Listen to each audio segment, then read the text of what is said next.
अप्रैल का आखिरी हफ्ता। इस साल गर्मी अपने चरम पर थी। हरिया अपने खेतों में हल जोत रहा था।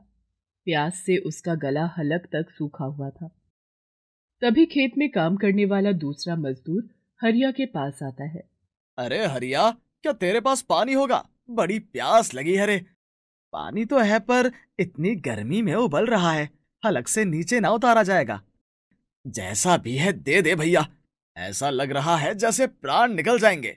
और हरिया रामफल को पीने के लिए पानी दे देता है। पर पानी इतना गर्म था कि रामफल से पिया न गया। हरिया गांव के जमींदार के खेत में मजदूरी करता था। पिछले साल हरिया की बहन की शादी थी, तो उसने जमींदार से कर्जा लिया था। 1 साल से ज्यादा हो गया, पर जमींदार का कर्जा ज्यों का त्यों पड़ा था। शाम को थका हारा हरिया घर जाता है। क्या हुआ जी? आज तो आप काफी थके हुए लग रहे हो। तबीयत तो ठीक है ना? क्या बताऊं, इतनी गर्मी पड़ रही है, पूरा दिन जी घबराता रहता है। इतनी मेहनत करने के बाद भी जमींदार का कर्जा नहीं उतर रहा। जी छोटा मत करो, सब ठीक हो जाएगा। पूरा दिन पानी ऐसे उबलता है जैसे चूल्हे पर रखा हो।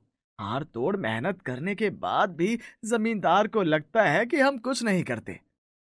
गर्मी ने तो इस बारी कहर ही बरपा रखा है। बच्चों को घर से बाहर भी नहीं निकालती। बड़ी जिद करते हैं बाहर खेलने की, पर क्या करूं, पैरों में चप्पल तक नहीं है उनके। अब ये बोलकर मेरा मन भारी मत कर। जितनी मेहनत मैं जमींदार के खेत पर करता हूँ, उतनी मेरे पास जमीन हो तो उस पर काम करता तो आज मेरे पास सब कुछ होता। रात को हरिया अपनी चारपाई पर लेटा हुआ हिसाब किताब गढ़ रहा था। 1 साल हो गया है, जमींदार का कर्जा तो उतरने का नाम ही नहीं ले रहा। अगर मैं पढ़ा लिखा होता तो हिसाब भी कर लेता, पर जितना भी मैं समझ पा रहा हूँ, उस हिसाब से तो कर्जा उतर जाना चाहिए था। अगले दिन हरिया सुबह सवेरे ही खेतों के लिए निकल जाता है। रास्ते में उसे रामफल मिलता है। क्या रे हरिया, सुबह सुबह फावड़ा लेकर कहाँ जा रहा है? जमींदार के खेत पर जा रहा हूँ भाई। दिन निकलते ही सूरज आग उगलने लगता है। सोचा जरा जल्दी जाकर काम खत्म कर लूं। रिया, तुझे देखकर मुझे बहुत तरस आता है। दिन रात तू कितनी मेहनत करता है। किसी दिन जाकर जमींदार से अपना हिसाब तो पूछ ले। ये भी तूने ठीक बोला। चल आज शाम को ही मैं जमींदार के पास जाकर हिसाब किताब पूछ लेता हूँ। 10 बजते बजते सूरज आग उगल रहा था और हरिया खेत में हल जोत रहा था। तभी वो देखता है कि गर्मी से बैल भी हाँफने लगे हैं। गर्मी में मेरा ही बुरा हाल है, तुम बेचारों का क्या हाल हो रहा होगा। चलो, तुम्हें मैं थोड़ी देर जुए से अलग कर देता हूँ। थोड़ी देर तुम भी सुस्ता लो। फिर हरिया दोनों बैलों को खोलकर पेड़ के नीचे बांध देता है और पेड़ के साथ खुद भी टेक लगाकर बैठ जाता है। कब दो आंसू की बूंद उसकी आंखों से निकलकर उसके चेहरे पर आ जाते हैं, उसे पता ही नहीं चलता। लू के थपेड़े शरीर को जला रहे थे। गर्मी इतनी पड़ रही थी, ऐसा लग रहा था कि किसी ने जलती हुई चिंगारी हरिया के शरीर पर डाल दी हो। तभी वहां जमींदार का आदमी आ जाता है। आलसीपन की भी हद होती है। सुबह सुबह ही तू यहाँ बैठा सो रहा है और बातें बड़ी बड़ी करते हो। तुम लोग कितना काम करते हो। आधे से ज्यादा खेत जोत दिया है। मैं तो तड़के ही आ गया था। तब से लगातार काम कर रहा हूँ। अभी थोड़ी देर सुस्ताने बैठा था। बैल भी इतनी गर्मी में थक गए हैं। तुम लोगों से काम वाम तो कुछ नहीं होता। बातें इतनी बड़ी बड़ी फेंकते हो। जल्दी उठो और ये सारा खेत जोत कर काम खत्म करो। लाचार हरिया उठ जाता है और हल जोतने लगता है। थोड़ी देर बाद हल जोतते जोतते एक बैल बुरी तरह हाँफने लगता है। हरिया को उस पर तरस आ जाता है और वो फिर से बैलों को खोल देता है। ना ना, मुझसे ना हो पाएगा। ये बेजुबान तो कुछ नहीं बोल सकते। ऐसा करता हूँ, इन्हें पानी पिला लाता हूँ। हरिया दोनों बैलों को लेकर नहर पर चला जाता है। दोनों बैल पानी को देखकर पानी पर ऐसे टूट पड़ते हैं जैसे शिकारी अपने शिकार पर। उन्हें पानी पीता देख हरिया को बड़ी तसल्ली होती है। जैसे तैसे दिन बीतता है और आज हरिया जमींदार के पास जाता है। जमींदार के नौकर उसे दालान में रुकने के लिए बोलते हैं। जमींदार के दालान में लगे हुए कूलर की हवा से हरिया आंखें बंद कर उसके सामने खड़ा हो जाता है। इन बड़े लोगों के लिए तो क्या गर्मी क्या सर्दी, ये लोग तो ऐसी ऐसी मशीनें लगाकर अपना मौसम ही बदल लेते हैं। हम जैसे गरीब किसान इतनी गर्मी में भी मेहनत करने के बाद भी सुकून से नहीं सो पाते। मालिक, मुझे मेरा हिसाब बता दो। 1 साल हो गया मुझे आपके पास काम करते करते। तो ऐसे बोल रहा है हरिया जैसे तूने मेरे ऊपर एहसान किया हो। अरे भाई, अपना कर्जा ही तो उतार रहा है। मालिक, फिर भी मेरे को ये तो बता दो कि मैंने कितना कर्जा उतार दिया है। हरिया, बस तुझे 6 महीने और काम करना होगा और तेरा सारा कर्जा उतर जाएगा। मालिक, मैंने 10,000 रुपए लिए थे और अब 1 साल हो गया है मुझे यहाँ काम करते करते। क्या मेरा कर्जा अभी तक भी पूरा नहीं हुआ? देख भाई हरिया, हिसाब मैंने तुझे बता दिया। अगर तुझे लगता है कि तुझे और काम नहीं करना तो अपनी झोपड़ी मेरे नाम कर दे, मैं कागज तुझे दे दूंगा। नहीं नहीं मालिक, मैं ऐसा नहीं कर सकता। मैं अपनी बीवी बच्चों को लेकर कहाँ जाऊंगा। चल तो एक काम कर हरिया, वो मेरी बंजर जमीन पड़ी है ना 4 बीघा, कल से तू उस पर काम शुरू कर दे। मैं तेरा कर्जा 2 महीने में खत्म कर दूंगा। अरे मालिक, उस जमीन पर तो बहुत बड़े बड़े पत्थर भी हैं। 2 महीने में तो उसका काम पूरा नहीं हो पाएगा। तो ठीक है, यहाँ पर 6 महीने मेहनत कर ले, सब तेरे हाथ में है। हरिया, देखना तुझे है क्या करना है। ठीक है मालिक, मैं उस बंजर जमीन से काम शुरू कर दूंगा, पर पक्का ना 2 महीने में आप मेरा कर्जा खत्म कर दोगे? हाँ हाँ भाई, जबान दे रहा हूँ, कहे तो लिखित कर दूं। नहीं नहीं मालिक, चलता हूं मैं अब। हरिया घर जाता है और अरे ओ कमला, बड़ी गर्मी पड़ रही है रे। ऐसा लग रहा है जैसे सूरज सर के ऊपर ही बैठा हुआ है। घड़े का ठंडा पानी तो पिला। सुनो, कल एक घड़ा खरीद के ले आओ। ये काफी पुराना हो गया है, अब इसमें इतना ठंडा पानी नहीं हो पाता। ठीक है, मैं कल कुम्हार को बोल दूंगा।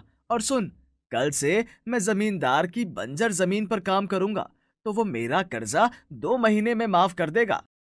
हाय हाय, वो जमीन तो बिल्कुल बंजर पड़ी है और उस पर इतने बड़े बड़े पत्थर हैं। इतनी गर्मी में आप वहां पर काम कैसे करोगे? काम तो करना पड़ेगा कमला, ऊपर चढ़ा कर्जा जल्दी उतारना है तो ये तो करना ही होगा। उसके बाद देखता हूँ, शहर जाकर कोई नौकरी ढूंढ लूंगा। अगले दिन हरिया सुबह सवेरे बंजर खेत पर पहुंच जाता है। चारों तरफ देखने के बाद वो सर पकड़कर बैठ जाता है। हे भगवान, इतने बड़े बड़े पत्थर और ऊपर से ये चिलचिलाती धूप। हरिया अपने गमछे को गले से निकालकर अपने सर पर बांध लेता है और पत्थर हटाना शुरू कर देता है।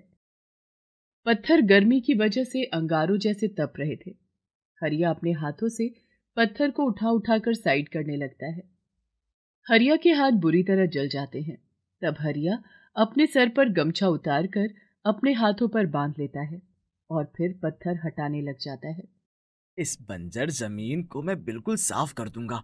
मुझे अपना कर्जा उतारना ही है। अब गर्मी लगे या ना लगे, पर मैं खेत को साफ करके ही रहूंगा। तेज गर्म हवाएं हरिया के शरीर को झुलसा रही होती हैं। पत्थर हटाते हटाते हरिया बुरी तरह हांफने लगता है। माथे पर से पसीने की बूंदें उसकी आंखों में जाती तो आंखें चिरमिरा जाती। हरिया का गर्मी से बुरा हाल हो चुका था। अब उसमें और पत्थर उठाने की हिम्मत ना बची, तो वो वहीं धम से जमीन पर गिर गया और गहरी गहरी सांसें लेने लगा। तभी वहां से गुजर रहे गांव के काका ने हरिया को देखा और भागकर उसके पास आ गया। हरिया, ओ हरिया, क्या हुआ रे तुझे? तू ऐसे क्यों पड़ा है? हरिया इस स्थिति में भी नहीं होता कि वो काका को जवाब दे पाए। वो बस गहरी गहरी सांसें ले रहा होता है, जैसे उसके शरीर में कुछ देर के लिए प्राण बचे हों। काका भागकर इधर उधर देखते हैं, पर उन्हें कोई दूर दूर तक दिखाई नहीं देता। फिर वो भागकर पानी लाते हैं और हरिया के मुंह पर छींटे मारते हैं। हरिया, बेटा हिम्मत मत हार, बस थोड़ी हिम्मत कर। मैं तुझे गांव ले चलता हूँ। हिम्मत नहीं हो रही है काका, लग रहा है अभी खत्म हो जाऊंगा। तभी काका को दूर से एक आदमी आता दिखाई देता है और उसकी मदद से वो हरिया को गांव लेकर चले आते हैं। हे भगवान, इन्हें क्या हो गया? लगता है हरिया को लू लग गई है। बेटा तू इसे पानी पिला, मैं डॉक्टर को बुला कर लाता हूँ। डॉक्टर हरिया को देखने के बाद बोलता है। इसको तो लू लग गई है और इसके शरीर में पानी की बहुत कमी हो गई है। कुछ दिन इसको बिल्कुल भी बाहर मत निकलने देना। इसका शरीर गर्मी बर्दाश्त नहीं कर पाएगा और अगर यह इस तरह धूप में बाहर गया तो मर भी सकता है। नहीं नहीं डॉक्टर साहब, मैं इनको कहीं नहीं भेजूंगी। इनको कुछ हो गया तो हमारा क्या होगा? जब ये खबर हरिया की बहन को मिलती है तो वो भी अपने भाई का पता लेने आती है और साथ में उसका पति भी होता है। अरे भाभी, आपने हमें क्यों नहीं बताया कि भैया की तबीयत इतनी खराब हो रखी है? और मैंने सुना है कि ये जमींदार का कर्जा उतारने के लिए इतनी गर्मी में इतनी मेहनत कर रहे थे। क्या बताऊं, 1 साल हो गया है मेहनत करते करते, लेकिन जमींदार का कर्जा है कि उतरने का नाम ही नहीं ले रहा। इतनी चिलचिलाती दोपहर में ये बंजर जमीन से पत्थर हटा रहे थे। इनके शरीर में पानी की बूंद तक नहीं बची। इन्हें कुछ हो जाएगा तो हमारा क्या होगा? भाभी, कर्जे वाली बात मुझे तो बताई होती। शादी हो गई इसका मतलब ये थोड़ी ही है कि इस परिवार से मेरा नाता टूट गया। कुछ भी होता मैं भी तो थोड़ी मदद करती। तुझसे कैसे मदद ले सकते थे लक्ष्मी? तू तो ब्याही थी आई हो गई है, और फिर लोग क्या कहेंगे? कैसी बात करती हो भाभी? ये तो एक परिवार है ना, और परिवार में अगर कोई मुसीबत में है तो दूसरे को मदद करनी ही चाहिए। मैं जमींदार से जाकर बात करूंगा और उसको पैसे देकर आऊंगा। इतनी गर्मी में अगर भैया फिर काम पर गए तो वो मर जाएंगे। हरिंदर वहां से उठकर जमींदार के पास जाता है और जमींदार का सारा कर्जा उतार देता है। और जब हरिया को ये बात पता चलती है तो वो। ये तुमने क्या किया हरिंदर? मैं कर्जा उतार तो रहा था, अब मुझे तुम्हारे भी पैसे वापस करने पड़ेंगे। कैसी बात करते हो भाई साहब? क्या ये परिवार मेरा नहीं है? इतनी गर्मी में काम करते हुए अगर आपको कुछ हो जाएगा तो फिर इस परिवार को कौन संभालेगा? पैसा इतना जरूरी नहीं है। हरिंदर की मदद से हरिया की जान बच जाती है। तालियों की गड़गड़ाहट के बीच कांता स्टेज पर चढ़ती है। शिवम भागकर आता है और अपनी मां का हाथ पकड़कर स्टेज पर ले जाता है। तालियों की गड़गड़ाहट और तेज हो जाती है। आज कांता के लिए बड़ी खुशी और गर्व का दिन था। आज शिवम ने अपने कॉलेज का ग्रेजुएशन पूरा किया था। घर आने पर, शिवम बेटा, मेरा नाम लेने की क्या जरूरत थी? तुझे पता तो है, इतनी पब्लिक को देखकर मेरा दिल घबराने लगता है। मैंने आपको स्टेज पर इसलिए बुलाया क्योंकि मैं सबको दिखाना चाहता था कि आज जो कुछ भी मैं कर पाया वो आपकी बदौलत था। अब परसों से मैं जॉब पर चला जाऊंगा और माँ, तेरी कसम, इसके बाद तू कभी भी तकलीफ भरा जीवन नहीं देखेगी। मैं जानती हूँ बेटा, तू मुझे कभी कोई तकलीफ नहीं देगा। हाँ माँ, उस दिन के बाद से मैंने औरों के बारे में सोचना छोड़ दिया है। आज शिवम खुद अपने हाथों से अपनी माँ के लिए खाना बनाता है। खाना खाने के बाद शिवम सो जाता है और कांता कुर्सी पर बैठकर अपने अतीत को देखने लगती है। उसे याद आता है वो दिन जब शिवम पैदा हुआ था। उसके सर पर बाप का साया तक नहीं था। शुक्रिया डॉक्टर। तुम्हारे साथ कोई नहीं है क्या यहाँ पर? नहीं डॉक्टर साहिबा, मेरे साथ कोई नहीं है। कुछ दिन पहले ही मेरे पति का एक एक्सीडेंट में निधन हो गया और मेरे जेठ जेठानी ने मुझे घर से निकाल दिया है। ओह, सुनकर बहुत दुख हुआ। और कोई रिश्तेदार? नहीं डॉक्टर साहब, मेरा कोई नहीं है। जो कुछ भी है अब बस यही मेरा बेटा है। डॉक्टर को कांता के ऊपर बड़ा रहम आता है। शाम को डॉक्टर कांता से आकर बोलती है, मैं तुम्हें अस्पताल से छुट्टी दे रही हूँ। तुम्हारा तो कोई नहीं है, फिर तुम कहाँ जाओगी? बहुत बड़ी दुनिया है डॉक्टर साहिबा, मैं कहीं भी चली जाऊंगी। इस नवजात बच्चे को लेकर तुम कहाँ धक्के खाती रहोगी?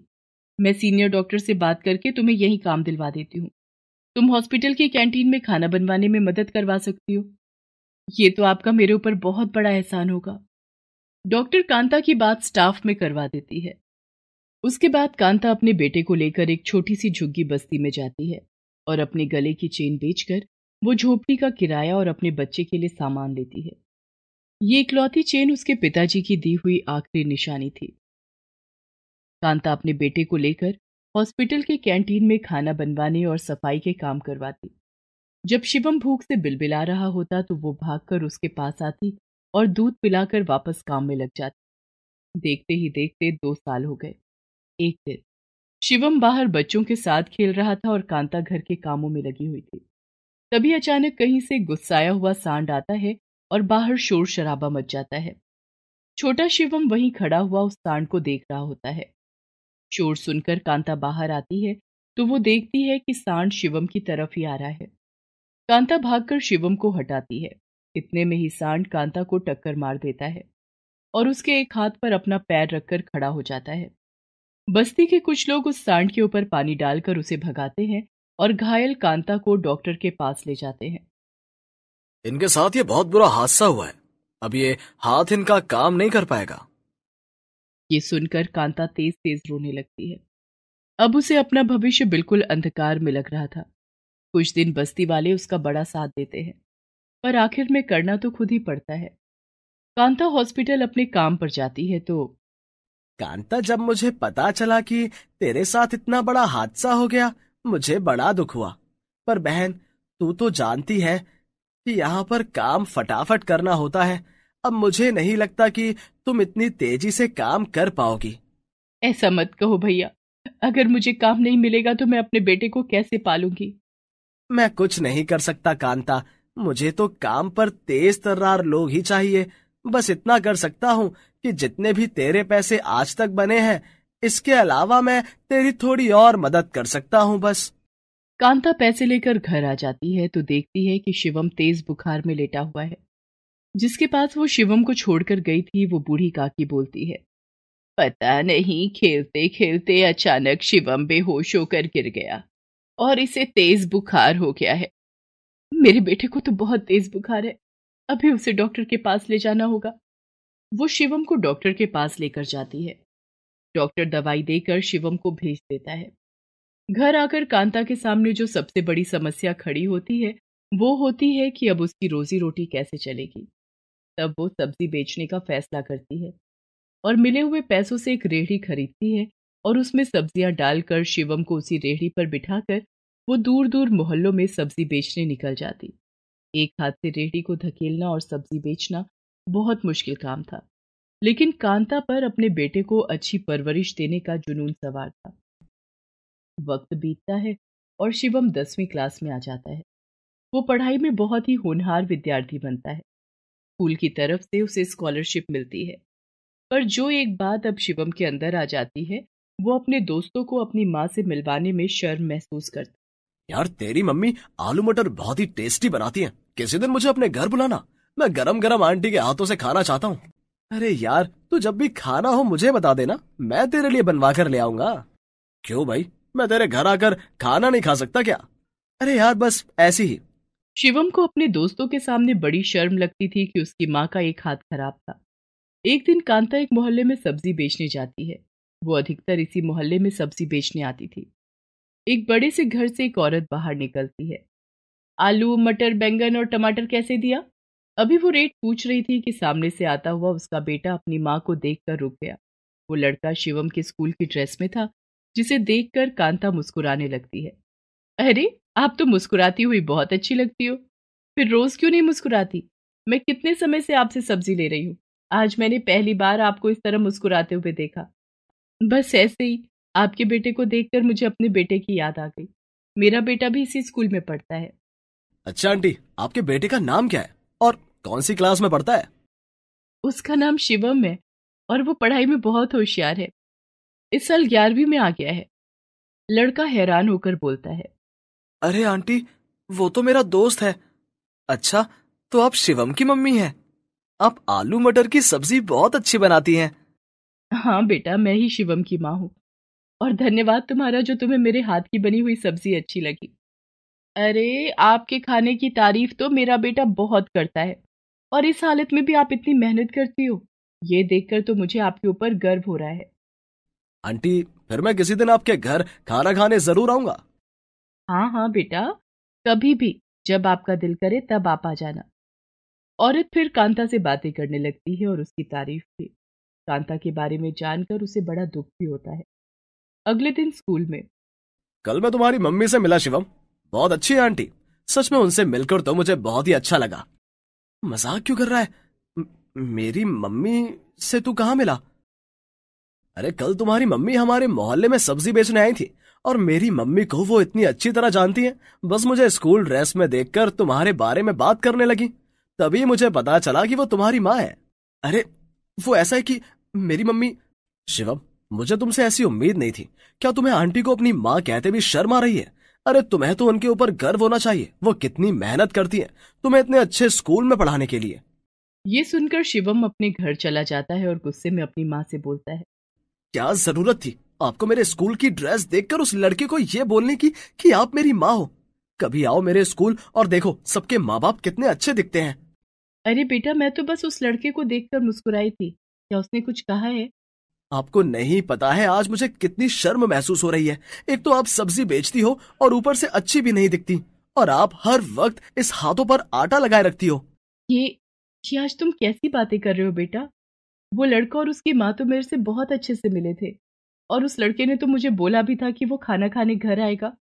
बस करो, आज मेरी बहुत बेइज्जती हो गई है। आप बिल्कुल भी अच्छी नहीं दिखती। मुझे बड़ी शर्म आती है आपको सबसे मिलवाते हुए। ये सुनकर कांता रोने लगती है। वहीं से गुजर रहे उसके मकान मालिक ने कांता और शिवम की सारी बातें सुन ली थी। तब वो गुस्से में अंदर जाता है और ले, और बचा ले अपने बेटे की जान। इस बेटे को बचाया तूने, जो आज तेरे अपाहिज होने पर शर्म महसूस कर रहा है। क्या तूने आज तक कभी नहीं बताया कि तू अपाहिज कैसे हुई? अरे अरे भाई साहब, कुछ नहीं, बस ऐसे ही बेटा है, दो बातें कह दी तो कोई बात नहीं। कोई बात कैसे नहीं? आप तो इसके लिए मारी मारी फिरती हो, एक हाथ से सारा काम करती हो और इसको शर्म महसूस हो रही है। ये जो तू आज अपने हाथ पैरों पर खड़ा हुआ है और अपने मुंह से चार बातें अपनी माँ को सुना रहा है, तो सुन, अगर उस दिन तेरी माँ ने सांड से तुझे नहीं बचाया होता तो तू आज यहाँ खड़ा नहीं होता। फिर वो सारी बात शिवम को बताता है और शिवम को बड़ी शर्म आती है और वो अपनी माँ के पैर पकड़ लेता है। मुझे माफ कर दो माँ। मुझे नहीं पता था कि मेरी वजह से ही आप अपाहिज हुई हो। मर जाने दिया होता, कम से कम आज आप मेरे मुंह से ऐसी ऐसी बातें तो नहीं सुन रही होती। क्यों मर जाने देती? मेरे पास क्या दो चार बच्चे हैं? एक तू ही तो है, और तेरे लिए हाथ तो क्या बेटा, मैं अपनी जान भी दे सकती हूँ। वो दिन उसके बाद फिर कभी शिवम अपनी माँ को लेकर शर्मिंदगी महसूस नहीं करता, बल्कि लोगों को बताता कि उसकी माँ उसके लिए कितनी मेहनत करती है और कैसे उसकी माँ ने उसकी जान बचाने के लिए अपना एक हाथ गंवा दिया था। ये सोचते सोचते कांता घड़ी की तरफ देखती है। 4 बज जाते हैं। वो चाय बनाकर शिवम को उठाती है। अरे माँ, तूने क्यों तकलीफ करी? मैं खुद बना लेता चाय। चल अब बना ही दी है तो दोनों बैठकर आराम से पीते हैं। फिर दोनों माँ बेटा बैठकर बातें करने लगते हैं।